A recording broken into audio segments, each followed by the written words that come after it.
no te ponen a organizar les xornais culturales, ponen a organizar eso, la Maguestu.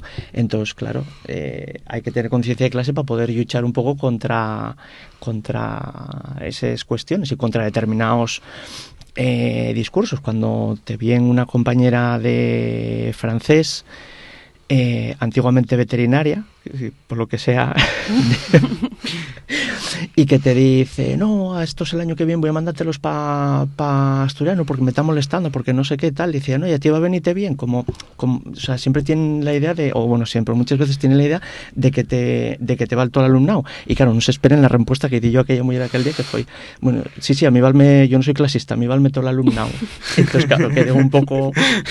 Sí, además yo creo que con el tema de hacer la asociación, entrar en contacto con mucho profesorado, ¿no? Que al final, bueno, daste cuenta de que lo que estás viviendo tú en el centro y es algo que viven o que vivieron otras personas en otros momentos determinados, que bueno, vas cambiando de centro y vas viendo otras cosas, ¿no? Pero que no es tú la única el problema, sino que muchas cosas se repiten en muchos sitios diferentes y que dices tú, vale, igual esto va más... no como por cómo soy yo, sino por la lengua que estoy enseñando, ¿no? Que ya te ven un poco más que como asturchales, ¿no?